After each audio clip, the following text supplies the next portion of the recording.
Rétro Hebdo. Rétro Hebdo. Rétrospective hebdomadaire de l'actualité. Bonjour et bienvenue à l'écoute de la rétrospective hebdomadaire de l'actualité sur la radio Uniculture. Voici d'abord le sommaire. Le Burundi assure la présidence tournante de l'Union africaine depuis une semaine. Dans cette édition, nous revenons sur les propos des uns et des autres à propos de cette présidence. Nous parlerons également des cas d'insécurité survenus au cours de cette semaine en province Burunga et Butanyerera. Nous reviendrons également sur une manifestation des agriculteurs de Matana en province Burunga contre ce qu'ils qualifient d'irrégularité dans la distribution des fertilisants FOMI. Je termine à tous et à la présentation. Tout de suite, les détails. Rétro Hebdo. Je vous le disais dans les titres, une semaine vient de s'écouler que le président de la République du Burundi est à la tête de l'Union africaine pour une période d'une année de cette présidence tournante.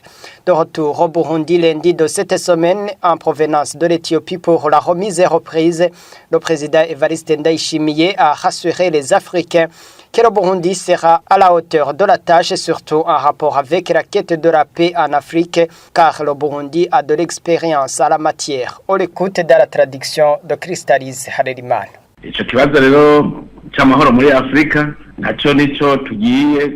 La question de l'insécurité en Afrique, c'est aussi ce qui sera dans nos agendas tous, afin de voir comment l'Afrique peut recouvrer la paix. Le dialogue est en premier lieu la voie à suivre, mais il y a des groupes qui n'aspirent qu'à des mauvaises actions, qui ne veulent pas la paix. C'est pourquoi les pays africains ensemble décident d'engager des combats à leurs encontres. Le Burundi y est habitué parce qu'il est dans les missions des métiers de la paix en Somalie, Centrafrique et la République démocratique du Congo. Il peut y avoir ce qui se demande si le Burundi sera à la hauteur de cette tâche. Le Burundi a l'exemple à donner car il a traversé des crises innommables. Nous avons tous vu comment nous avons recouvré la paix. Nous avons assis autour de la table des négociations. Nous avons vu que nous devons cohabiter. Nous nous sommes réconciliés et travaillons ensemble. Nos troupes en mission de maintien de la paix, après avoir aidé à recouvrer la paix, ils aident aussi dans la réconciliation des parties en conflit. Donc, nous les Burundais, nous avons de l'expérience. Alors, tout Burundais qui peut contribuer doit indiquer au pays en conflit la voie à suivre.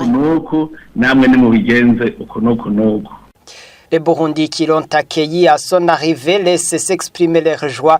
Ils espèrent que le Burundi utilera un grand profit tout en appelant le nouveau président de l'Union africaine de multiplier des opportunités d'emploi pour les jeunes. On écoute ce micro-baladère. Nous avons bon espoir, d'autant plus que les Burundais peuvent en bénéficier de l'emploi, car c'est notre chef d'État qui est à la présidence. Ça vient un point nommé.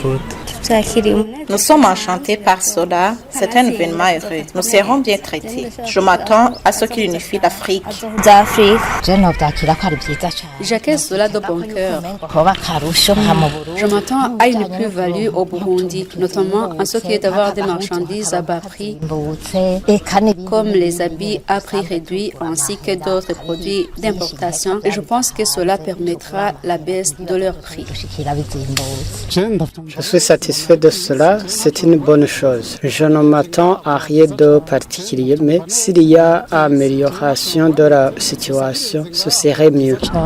C'est avantageux. Nous allons acquérir de nouvelles connaissances, car la présidence de l'Union africaine n'est pas une mission facile. Que les jeunes soient priorisés, observés à l'aéroport. Il y a beaucoup de jeunes gens qui sont en partance. Le départ en masse de jeunes gens, c'est une perte pour le pays, car il est dit que la jeunesse est l'avenir d'un pays. Avec ces départs, comment bâtirons-nous l'avenir de notre pays? Est-ce que l'avenir sera bâti avec les personnes âgées qui demeureront au pays?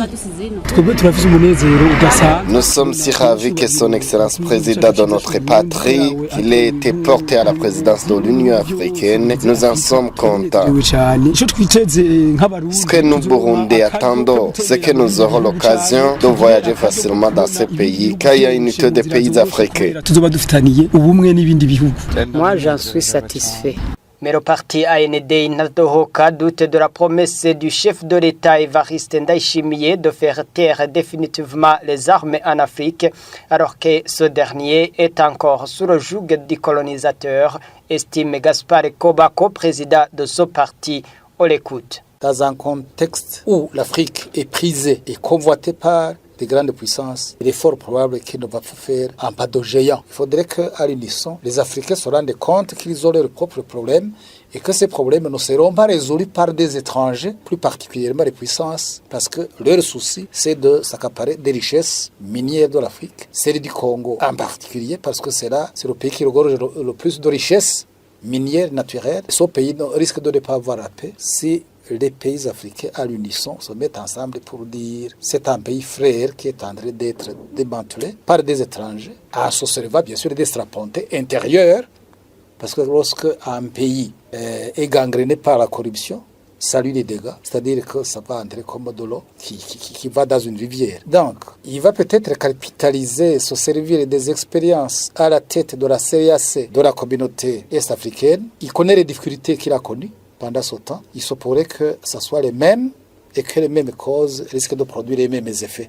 Ça veut dire que l'unité africaine, c'est peut-être plutôt une tendance, mais ça ne peut pas être une réalité en ayant une année à la tête de l'IA. Je pense que le président burundais devrait s'entourer d'une bonne équipe expérimentée. Je sais qu'il y en a parmi les Burundais et au sein de la communauté est-africaine. Et parmi ceux qui ont déjà dirigé l'Union africaine. Tout ça, ce sont des exemples dont il pourra se servir en se ressourçant sur ces expériences en disant « je peux marquer un pas comme ceci ».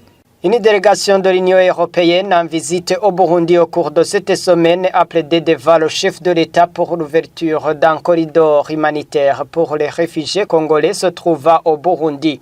Haja Labib, commissaire européenne chargée de l'égalité, préparation et gestion des crises dans la région des Grands Lacs, a rappelé le respect du principe d'impartialité et de neutralité des acteurs humanitaires. On l'écoute. La paix est la seule solution durable pour cette région qui souffre depuis trop longtemps, 3 décennies déjà de combats et une année particulièrement éprouvante pour les populations. Je me suis rendue au camp de transit pour réfugiés de Kishméré où quelques 8000 personnes attendent d'être dirigées vers d'autres camps qui sont eux-mêmes saturés, à Bouzouma notamment. Et donc l'Union européenne est là pour exprimer sa solidarité. Nous avons organisé des ponts aériens sur nos propres réserves stratégiques pour acheminer des couvertures, des bâches, de la nourriture, des médicaments. Mais cette aide parvient très difficilement aux réfugiés à cause des taxes, à cause des embarras administratifs, à cause de la violence aussi. Et donc nous avons plaidé pour l'ouverture de corridors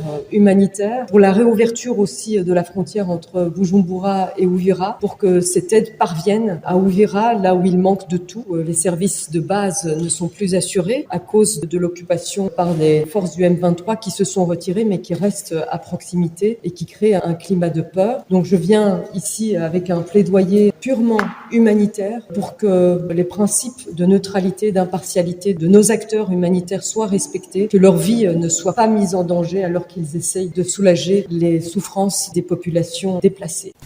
Rétro Hebdo.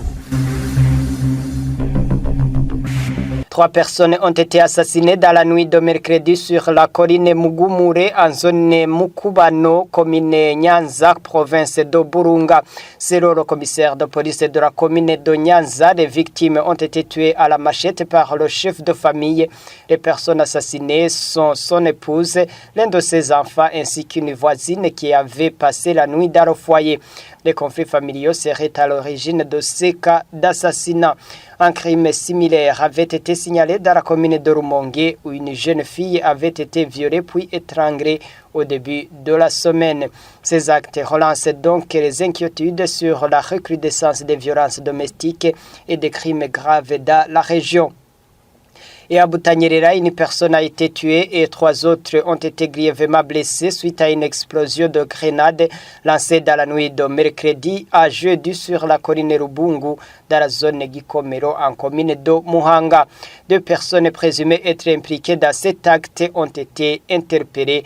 Les précisions de notre correspondant Jean Ahiman. Selon des informations fournies par la police en commune Muhanga, vers 22h, 2 individus sont entrés dans un bistrot appartenant au chef de la zone Guy Komero, lequel bistrot est géré par son épouse. L'un des 2 hommes a dégoupillé une grenade et l'a lancée. L'explosion a coûté la vie à l'épouse du chef de zone et a grièvement blessé 3 autres personnes. Les habitants de la localité, en collaboration avec les forces de l'ordre, ont réussi à arrêter l'un des 2 suspects ainsi qu'un autre homme qui travaille dans une pharmacie située à proximité du dit bistrot. Le 2e homme, celui qui était avec l'auteur du lancer de grenade, a réussi à prendre le large. La personne travaillant dans la dite pharmacie a été arrêtée pour les besoins de l'enquête après que des messages aient été retrouvés dans son téléphone montrant qu'il communiquait régulièrement avec l'un des 2 hommes qui ont lancé la grenade, lesquels hommes étaient venus de la ville de Bujumbura. Les mêmes sources indiquent que ce meurtre serait lié à un acte de vengeance. En effet, par le passé, l'un des 2 suspects, actuellement en fuite, était le gendre du chef de zone Guy Komero. Cependant, son épouse l'a quitté pour un autre homme. La police indique que les personnes arrêtées seront transférées ce même jour au commissariat de police de Kayanza afin que leur dossier soit constitué avant leur comparution devant la justice en audience de flagrance. La police de la commune Muhanga appelle la population à éviter les actes de vengeance et demande aux citoyens de toujours recourir aux autorités compétentes en cas de conflit ou de désaccord. Depuis la commune Muhanga, en province Butanyerera, Jean Ayman pour la radio Indundi Culture. Une marche-manifestation a été organisée jeudi par les agriculteurs de Matana en province de Burunga. Ils protestaient contre des irrégularités qui s'observent dans la distribution des fertilisants à travers le pays selon leurs propos. La marche a été interrompue par la police. Les précisions de Serge Sindaïgaï. La carence en fertilisants continue d'inquiéter les agriculteurs de la commune Matana en province de Burunga. Depuis plusieurs semaines, de nombreux cultivateurs dénoncent des difficultés persistantes pour accéder aux engrais essentiels à la saison culturelle en cours. Certains affirment passer des journées entières devant des dépôts sans parvenir à s'approvisionner. Cette situation fait craindre à une baisse importante de récoltes avec des conséquences directes sur les revenus des ménages et la sécurité alimentaire. Les agriculteurs parlent d'une pénurie prolongée et réclament plus de transparence dans la distribution. C'est dans ce climat de frustration qu'une tension a été observée ce jeudi autour des stocks de la société FOMI se trouvant à Chirifoulier de la commune Matana. Selon des sources locales, des cultivateurs se sont regroupés et ont pris la direction de Bitando, Chirifoulier de la commune Matana, où se trouve le grand stock provincial approvisionnant l'ensemble de l'ancienne province de Bururi. Leur intention était d'y organiser un sit-in pour exprimer leur mécontentement. Ils ont toutefois été arrêtés à Miguelele par les forces de l'ordre mobilisés par les autorités communales. Ces cultivateurs appellent les responsables concernés à agir rapidement afin d'éviter que la situation ne compromette davantage la saison agricole. Les autorités administratives de cette localité ne se sont pas encore exprimées sur la situation jusqu'à présent, mais certaines autorités contactées affirment que la priorité a été accordée aux agriculteurs qui n'ont pas bénéficié des fertilisants de la saison culturelle dernière. Depuis Matana, en province de Burunga, Serge Sindaïgaïa pour la radio Indundi Culture. Le Burundi a abrité au cours de cette semaine le forum régional sur la gouvernance de l'Internet en Afrique centrale et les participants espéraient que ce forum apportera solution à la cherté et au faible taux de pénétration à l'Internet dans la région. Les détails avec Egide Nahayo. Ceux qui participent à ce forum disent s'attendre à des solutions qui soient envisagées face aux défis qui bloquent surtout les jeunes parmi tant d'autres utilisateurs de l'Internet, affirme Philippe Sinzobato-Hana, un jeune burundais participant à ce forum. Vis-à-vis de l'accès à l'Internet actuel, vraiment l'Internet n'est pas fiable. Vis-à-vis 10 réseaux sur lesquels nous sommes connectés, en tant que jeunes, nous devrions avoir de l'Internet à haut débit qui nous aide bien sûr à nous connecter au monde vis-à-vis des offres d'emploi qui sont disponibles en ligne. Un autre défi face à l'accès à l'Internet est également relevé par certains jeunes Congolais présents à ce forum face à sa cherté par rapport à d'autres pays, témoigne Glace Lussan de Baliwa, venu de la RDC. Dans le pays de l'Afrique centrale, je trouve qu'il y a des limites pour certaines personnes. Dans la capitale, on a beaucoup plus accès aux outils du numérique. La situation d'ici au Burundi est mieux qu'au Congo et sur le point de vue Internet. Parce qu'ici d'abord, parce que c'est à moins cher, à 1500, tu as 2 gigas, à 18 000, tu as le forfait du mois Or au Congo, pour avoir le forfait du mois, il faut $10 ou $15. Et pour acheter même 1 giga, il te faut quelque chose de $1.5. Donc ici, ça favorise vraiment à tous les jeunes d'accéder à l'Internet. Le président de la Commission de la Communauté économique des États de l'Afrique centrale est sauvé, rassurant que ce forum est une bonne occasion de discuter et trouver solution à certains de ces défis, explique l'ambassadeur Ezekiel Nibigila, le président de la Commission. Ce forum constitue une occasion importante pour nous de partager nos expériences, de discuter des défis et des opportunités et de trouver des solutions autour desquelles des actions doivent être menées pour rendre notre Internet plus robuste, plus sécurisé, interopérable et accessible à tous. Selon les données, la population de l'Afrique centrale présente en moyenne 38% de la population non connectée, tandis que le taux de pénétration est estimé à 24% seulement, quand 3 millions de personnes en ligne sur 180 millions d'habitants de cette région. Rétro Hebdo. Le gouvernement burundais a depuis ce vendredi formellement interdit aux écoles publiques d'exiger aux parents des frais de contribution pour l'achat de matériel scolaire. Le ministre François Habyarimana accepte seulement les contributions volontaires. Il a indiqué que le gouvernement burundais a déjà doté à chaque commune 100 millions de francs burundais pour l'achat ou la fabrication des bancs pupitres et d'un financement supplémentaire de 13 milliards de francs burundais qui seront répartis aux communes pour l'achat de matériel scolaire, y compris les bancs pupitres. Le même ministre explique le départ en masse du personnel enseignant actuellement. Le ministre François Habyarimana y voit une quête de meilleurs salaires, mais aussi de l'ouverture à l'international du marché de travail pour les Burundais. Il a promis le remplacement du personnel qui a quitté le service. On l'écoute. Selon la réglementation en vigueur, lorsque un enseignant quitte le service, on a le droit de le remplacer. Au niveau de l'enseignement fondamental et post-fondamental, nous avons enregistré plus de 1800 enseignants qui ont déjà quitté le service depuis le mois d'août 2025. Et parmi ces enseignants, plus de 650 ils sont partis à l'étranger. Si je me réfère à ce que ces enseignants disent eux-mêmes, ils disent que leur salaire n'est plus suffisant pour satisfaire aux besoins de leur famille. Ça, c'est une raison qui est évoquée par ces enseignants. Mais selon nous, il y a une autre raison. C'est parce que actuellement, au niveau diplomatique, certains pays ont ouvert leurs portes pour les Burundais afin qu'ils puissent aller travailler dans ces pays. Au niveau de l'enseignement supérieur, dans les universités publiques, par exemple, à l'Université du Burundi, depuis l'année 2020, nous avons déjà connu un départ de 103 enseignants. En 2024, on a enregistré un départ de 15 enseignants de diplôme de doctorat. En 2025, on a enregistré un départ de 18 enseignants.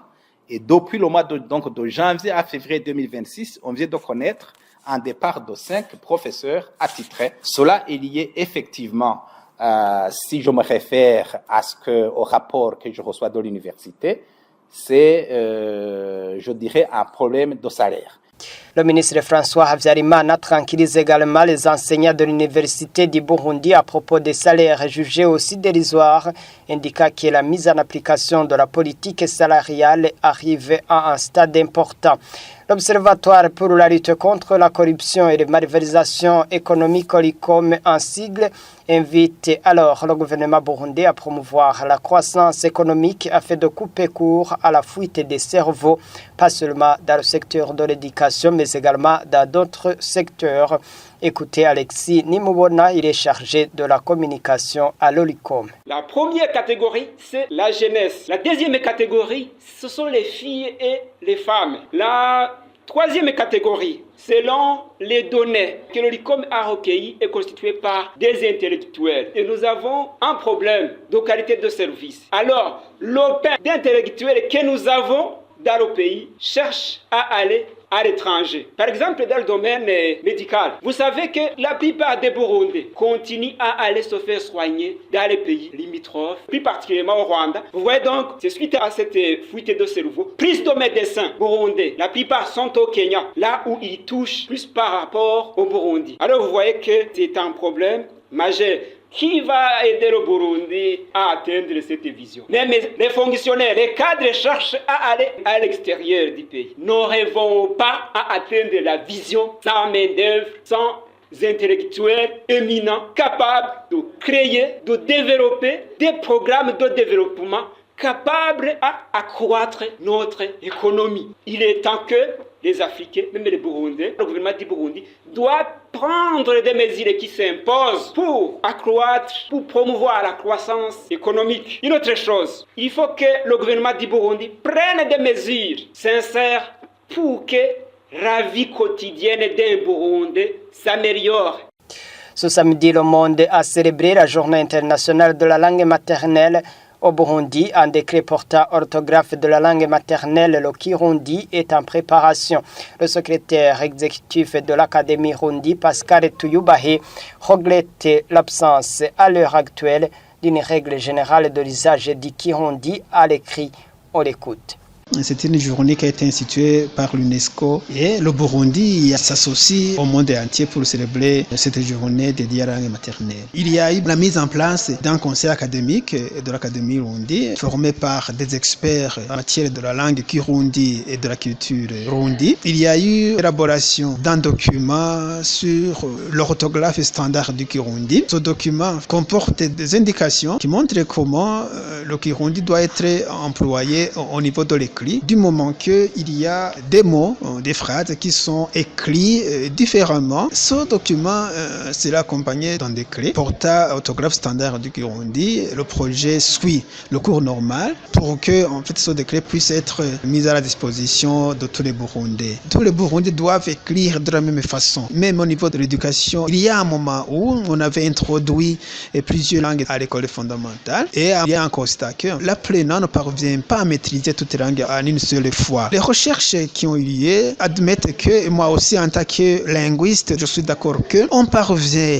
à maîtriser la langue étrangère quand on maîtrise très bien la langue maternelle. Pivot de tout apprentissage de la langue étrangère. Il faut bien qu'on maîtrise notre langue maternelle. Le Kirundi, c'est notre identité, c'est l'identité de tout Burundais et c'est une langue qu'il faut bien préserver, qu'il faut bien sauvegarder.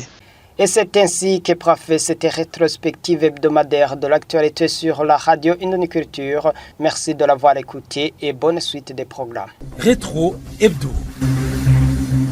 Rétro Hebdo. Rétrospective hebdomadaire de l'actualité.